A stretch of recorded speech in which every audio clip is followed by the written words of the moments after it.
Hello বন্ধুরা, welcome back to my channel Chikusona blog. তোমরা সবাই কেমন আছো? আশা করি সবাই খুব ভালো আছো। চলো একটা পুজোর ব্লগ নিয়ে তোমাদের কাছে আসছি।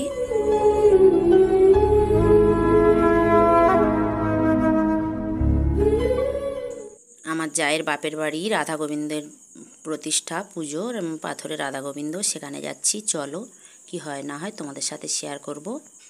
দেখো এসে গেছি, আর এদিকে ঠাকুরমশাই বসে গেছে পুজোয়। আর ওই যে দেখো আমার জায়ের মা আর বাবা বসে গেছে, আর 7টা বামন দিয়ে পুজো হবে, মানে রাধা গোবিন্দ পাথরের। আর উনি বড় করে করছে প্রতিষ্ঠাটা। আর এটা আমার জায়ের পিসির ছেলেও বলছে আমাকে একটু তোলো। আর ওই যে ঠাকুরমশাই ভট্টাচার্যি সবাই বসে আছে। আর এই দেখো রাধা গোবিন্দ তোমাদের আগে আমি শেয়ার করেছি, কিন্তু বড় ভিডিও আমি দিতে পারিনি, সেই জন্য এখন আমি চেষ্টা করছি দেওয়ার। এই দেখো একের পর এক ঠাকুরমশাই কী হবে না হবে সেই সব নিয়ম তৈরি করছে, সব মানে কোনটা কি করতে হবে। আর এদিকে রাধা গোবিন্দের মানে অভিষেক হবে, সাত ঘড়া জল দেখো ওই সামনে বসানো আছে, 7 ডাবর গঙ্গা জল।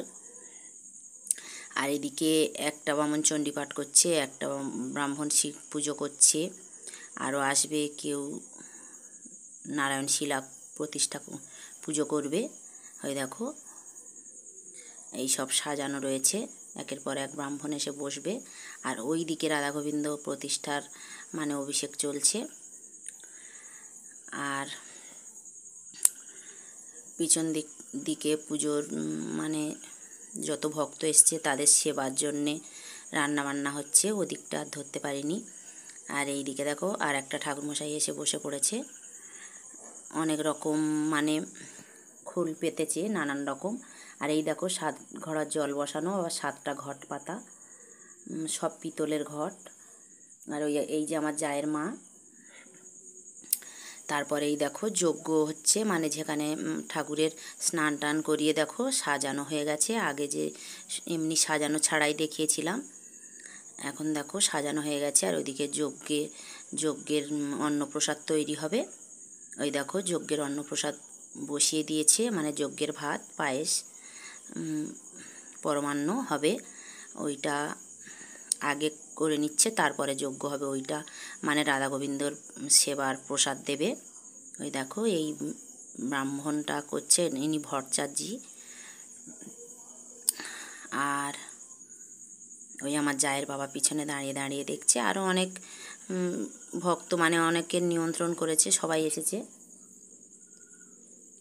আর ঠাকুরটা খুব সুন্দর হয়েছে, ওনারা বৃন্দাবনে বেড়াতে গেছিলো, ওখান থেকে কিনে এনেছে দেখো। আর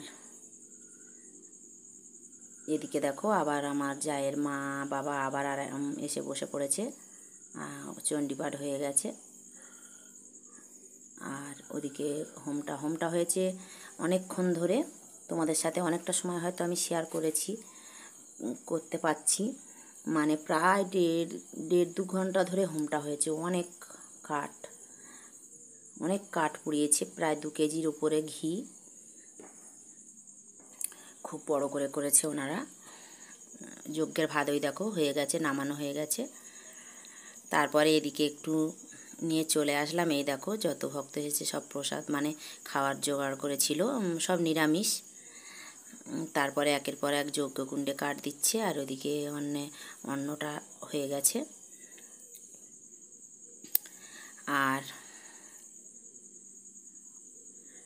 আমি এভাবে মানে রাধা গোবিন্দের প্রতিষ্ঠা দেখেছি, তবে কিন্তু এনাদের প্রতিষ্ঠাটা একটু অন্যরকম।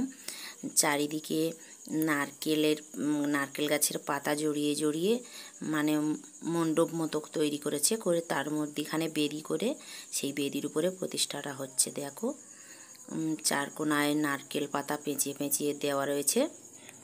আর সমস্ত জিনিস পিতলের, কোনো জিনিস মাটির না, সব মানে থালা গ্লাস বাটি ঘটি ঘট ব্রাহ্মণের যা কিছু প্রাপ্য সবই পিতলের। এই দেখো 2-3 জন মিলে যজ্ঞতে দিচ্ছে, 500 না 900 মতো মনে হয় বেলপাতা দিয়েছে।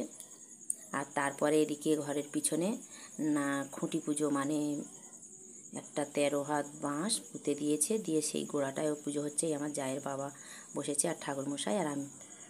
তারপরে এই দেখো, এই পুজো হলে নাকি যোগী ভিক্ষা দিতে হয়। এই দেখো একটা ঠাকুরমশাই যোগী ভিক্ষার কুণ্ডলি মানে পুঁটলি নিয়ে দাঁড়িয়েছে, সবাই যে যা পাচ্ছে দিচ্ছে ওনার ওই পুঁটলিতে। তারপরে এই ঠাকুর মন্দিরে তুলবে।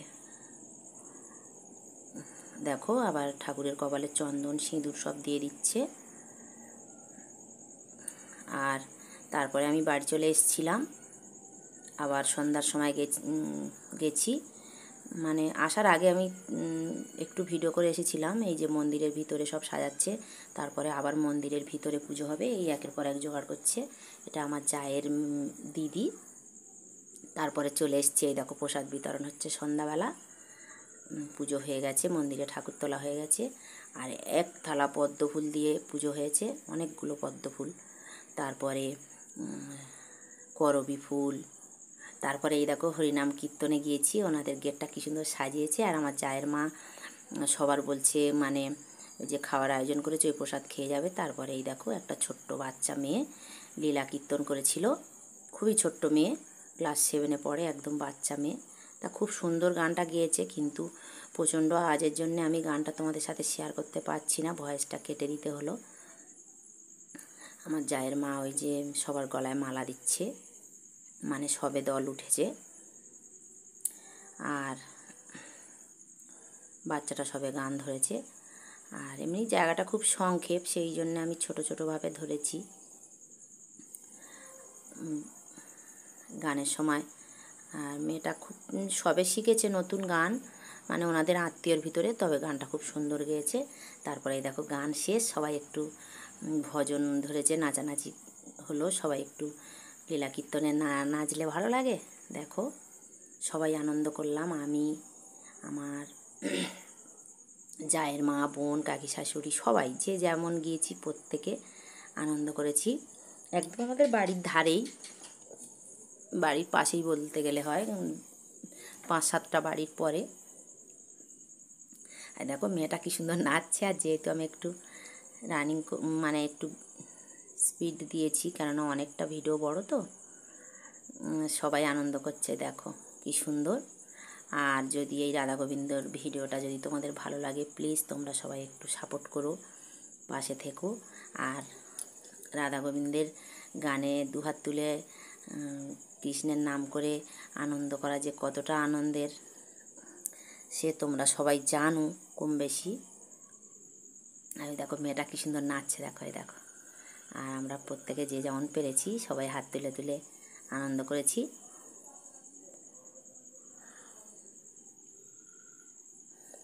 চলো, আর এই ভিডিওটা আমি অনেক কদিন চেষ্টা করছি যে ভিডিওটা, মানে রাধা গোবিন্দের ভিডিওটা একটু দেব, কিন্তু সময় হয়ে উঠছে না, সেই জন্যে আমি এতদিন দিতে পারিনি।